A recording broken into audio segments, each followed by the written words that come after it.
अब हम करेंगे +2 का एक चैप्टर है markets.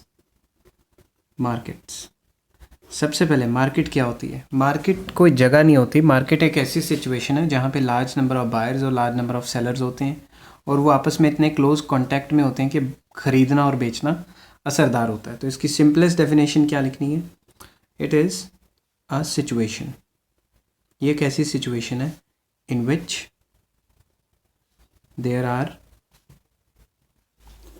large number of buyers and sellers। buyers और sellers बहुत ज़्यादा होते हैं। there are large number of buyers and sellers which are in such a close contact, वो आपस में इतने close contact पे हैं that buying and selling is affected, is determined, effective, influenced, कुछ भी लिख सकते हो आप। तो सिंपल डेफिनेशन है कि it is a market situation in which there are large number of buyers and sellers which are in such a close contact that buying and selling is influenced. अब +2 के सिलेबस में 4 type की markets हैं। सबसे पहले आ जाती है perfect competition.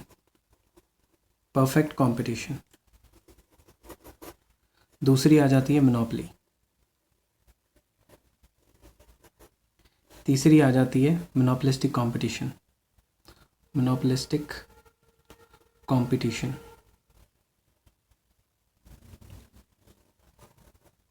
और फोर्थ आ जाती है ओलिगोपोली। तो ये 4 टाइप की मार्केट 6 नंबर के क्वेश्चन के लिए बहुत ज़्यादा इम्पॉर्टेंट है। सबसे पहले हम लेंगे परफेक्ट कंपटीशन। तो ये परफेक्ट कंपटीशन क्या होती है? हेडिंग बना देते हैं, परफेक्ट कंपटीशन। परफेक्ट कंपटीशन एक ऐसी मार्केट सिचुएशन है जहाँ लार्ज नंबर ऑफ बायर्स हैं और लार्ज नंबर ऑफ सेलर्स हैं और वो खरीदते और बेचते क्या हैं? Homogeneous goods. तो इसकी सिंपलेस्ट डेफिनेशन क्या होगी? It is a situation in which there are large number of buyers and sellers which buy and sell, जो खरीदते और बेचते क्या हैं? Homogeneous goods. अब ये होमोजीनियस गुड्स क्या बीमारी है? होमोजीनियस गुड्स होता है same quality good but company का नाम अलग अलग होगा। अब आप पूछोगे इसकी एग्जाम्पल क्या है? प्रैक्टिकल लाइफ में तो इसकी कोई एग्जाम्पल नहीं है। फिर हम इसको पढ़ते क्यों है?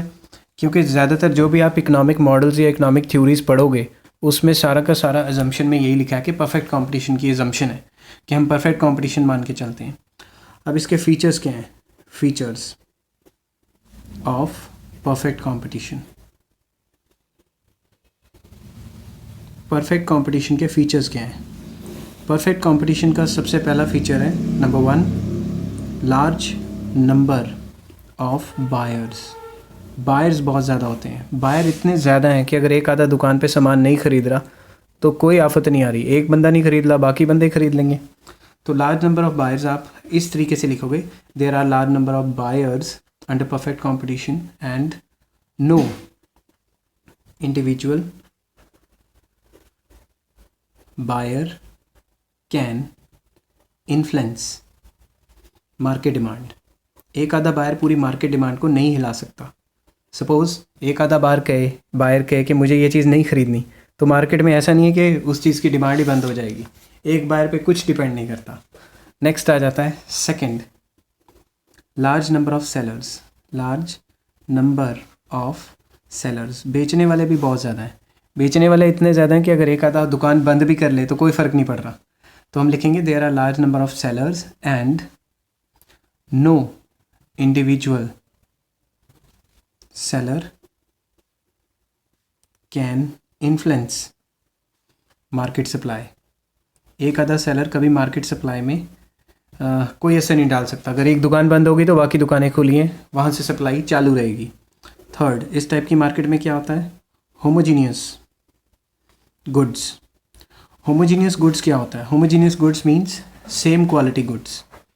Same quality goods but different brand name, company का नाम अलग अलग होगा, क्वालिटी सेम होएगी। फोर्थ, और क्या होता है इस टाइप की मार्केट में, there is a perfect knowledge. Perfect knowledge, हर एक इंसान को परफेक्ट नॉलेज होती है किसके बारे में, regarding prices of goods and services. Goods and services की प्राइस के बारे में परफेक्ट नॉलेज होती है। क्यों? Due to homogeneous goods and services price same रहता है। जब प्राइस सेम है तो फिर क्वालिटी सेम रहती है होमोजीनियस गुड्स की वजह से। जब होमोजीनियस गुड्स हैं, क्वालिटी सेम है, तो प्राइस भी सेम रहेगा। नेक्स्ट क्या होता है इस टाइप की मार्केट में, इस टाइप की मार्केट में एक और चीज़ है, अ firm is a price taker. जो कंपनी है वो प्राइस टेकर है। प्राइस टेकर मतलब जो मार्केट में रेट चल रहा है वही लेगी, अपनी मर्जी से नहीं बनाएगी। A firm is a price taker because the prices are determined in the industry. जो प्राइजेज हैं वो इंडस्ट्री में तय होते हैं, या फिर कई बुक्स में लिखा हुआ है prices are determined by market demand and supply. Market demand and market supply एक ही बात है। नेक्स्ट, और क्या होता है इस टाइप की मार्केट में, इस टाइप की मार्केट में होता है sixth point, no government interference. सरकार की दखल अंदाजी नहीं रहती। मींस गवर्नमेंट फालतू के पंगेबाजी नहीं करती कि ऐसा है वैसा है वैसा है। इस चीज़ को हम लेज़र फेयर पॉलिसी भी कहते हैं। और क्या होता है इस टाइप की मार्केट में, seventh, perfectly elastic demand curve. इस टाइप की मार्केट में डिमांड कर्व परफेक्टली इलास्टिक होती है। परफेक्टली इलास्टिक क्या होता है, X axis Y axis, point of origin, price, quantity, इस टाइप की। ऐसी क्यों होती है, क्योंकि प्राइस तो कांस्टेंट रहेगा। प्राइस कांस्टेंट है, इस प्राइस पे जितना मर्जी सामान खरीदो। तो हम यहाँ पे लिख देते हैं प्राइस इलास्टिसिटी इज इनफाइनाइट। इसका एक लॉजिक है, प्राइस कांस्टेंट क्यों रहता है, मैं लिख देता हूँ, due to homogeneous goods. Homogeneous goods मतलब same quality goods, price constant रहता है, प्राइस सेम रहता है। जब प्राइस सेम होगा तो परफेक्टली इलास्टिक ही बनी, और कोई डिमांड कर्व बनेगी नहीं, परफेक्टली इलास्टिक। तो ये तो थी इसकी डिमांड कर्व। अब हम करेंगे कि इसके अंदर रेवेन्यू कर्व कैसी होती है। Revenue curve, revenue curve under perfect competition. Perfect competition के अंडर रेवेन्यू कर्व्स कैसी होती हैं। सबसे पहले आपको एक बात याद रखनी है, जो +2 के टीचर्स ने ज़्यादातर बीएड की होती है उनको पता नहीं होती। ये बात याद रखनी है कि डिमांड कर्व और एवरेज रेवेन्यू कर्व में कोई ज़्यादा फ़र्क नहीं है। डिमांड कर्व कंज्यूमर के पॉइंट ऑफ व्यू से, कंज्यूमर व्यू से, और एवरेज रेवेन्यू प्रोड्यूसर के व्यू से या सेलर के व्यू से, एक ही बात है, सेलर का व्यू पॉइंट। तो जैसी डिमांड कर्व होती है, जो डिमांड कर्व होती है वही एवरेज रेवेन्यू कर्व होती है। जब आप हायर स्टडीज़ पे जाओगे तो demand curve oblique average revenue curve लिखा होता है। तो देखो AR कांस्टेंट है, अगर मैं यहाँ पे लिखूँ रेवेन्यू, यहाँ पे लिखूँ quantity, X axis Y axis, point of origin, AR constant है। क्यों? AR क्या होता है, AR को तो प्राइस कहते हैं। जब प्राइस कांस्टेंट है, AR कांस्टेंट है, तो हमारी रेवेन्यू वाली आप वीडियो देखो, जब AR कांस्टेंट होता है तो AR और MR बराबर होते हैं। तो परफेक्ट कंपटीशन के अंडर यही AR कर्व है और यही MR कर्व है। क्लियर?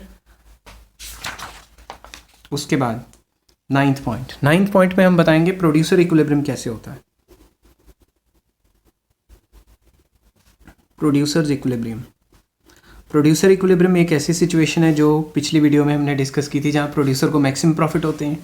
और प्रोड्यूसर को मैक्सिमम प्रॉफिट कहाँ पे होगा, जहाँ पे दो कंडीशन सेटिस्फाई होती हैं। एक तो MC is equal to MR होना चाहिए, और MC cuts MR from below. MC MR को नीचे से काटेगी।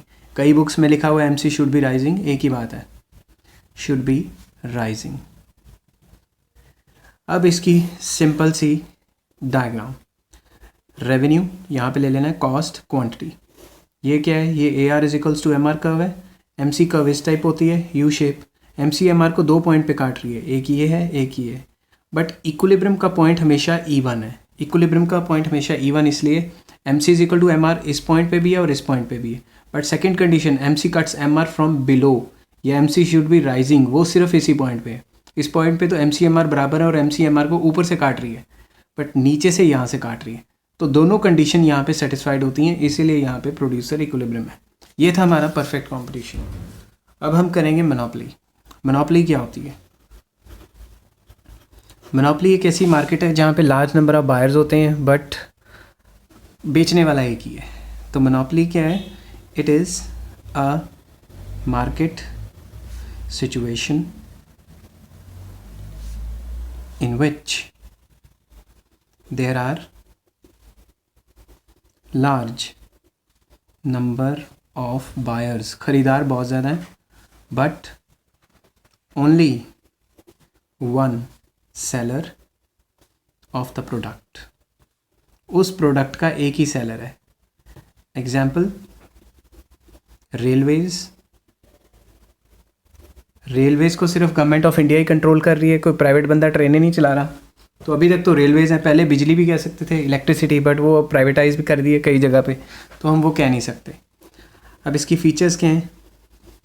Features of monopoly. मोनोपोली की पहली feature, large number of buyers. Large number of buyers, buyers बहुत ज़्यादा हैं। बायर्स इतने ज़्यादा हैं कि एक आधा बायर अगर छोड़ भी दे तो कोई फ़र्क नहीं पड़ेगा। एग्जाम्पल, अगर मैं ट्रेन पे ना चढ़ूँ तो ट्रेनें बंद थोड़ी ना हो जाएंगी, मेरे चढ़ने ना चढ़ने से कोई फ़र्क नहीं पड़ता।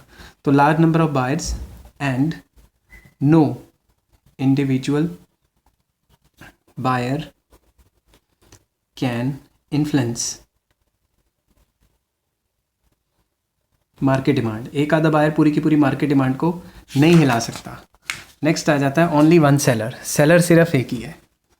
बी पॉइंट नहीं, second point, only one seller. Seller एक ही है, जिस दिन वो काम करेगा आपको सामान मिलेगा।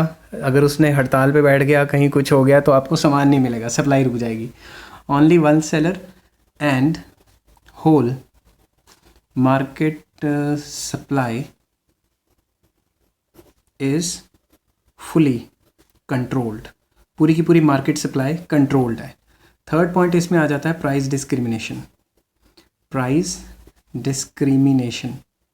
अब ये प्राइस डिस्क्रिमिनेशन क्या होता है?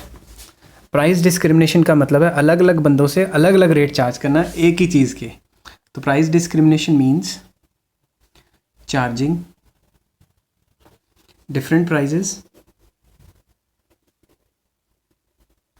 From different customers for same product। एक ही चीज़ के लिए अलग अलग बंदों से अलग अलग रेट चार्ज करना। फोर्थ पॉइंट इसमें आ जाता है फुल रिस्ट्रिक्शंस। फुल रिस्ट्रिक्शंस होती हैं, इसमें सरकार की फुल रिस्ट्रिक्शन है कि कोई नई फर्म नहीं आ सकती। अगर रिस्ट्रिक्शन ना हो तो हर कोई ये काम खोल ले, फिर मोनोपोली तो सर्वाइव ही नहीं कर पाएगी। तो इस टाइप की मार्केट में full restrictions on entry of new firms. नई फर्म्स की एंट्री पे फुल रिस्ट्रिक्शंस है। जब फुल रिस्ट्रिक्शंस हैं तो अगर अलग अलग रेट सबसे चार्ज करेंगे तो क्या होगा? इम्परफेक्ट नॉलेज होगी। इम्परफेक्ट नॉलेज किसके रिलेटेड? रिगार्डिंग प्राइजेस के रिगार्डिंग इम्परफेक्ट नॉलेज होगी, क्योंकि एक रेट तो चार्ज नहीं कर रहे, हर एक बंदे से अलग अलग रेट चार्ज कर रहे हैं। इसके बाद आ जाता है हमारा sixth point, price maker. Perfect competition में प्राइस टेकर था, जो मार्केट रेट था वही चल रहा है, बट इसमें ये अपनी खुद की मर्ज़ी से प्राइस बनाते हैं। तो आप ये लिख सकते हो कि under monopoly a firm is a price maker and not price taker. Price maker होता है अपनी मर्ज़ी से प्राइस बनाएगा और जो मार्केट रेट चल रहा है वो नहीं चार्ज करेगा। तो ये था आपका सिक्स्थ पॉइंट। सेवन्थ पॉइंट है डिमांड कर्व। इस टाइप की मार्केट में डिमांड कर्व कैसी होती है? ये हम अभी आपको बताते हैं।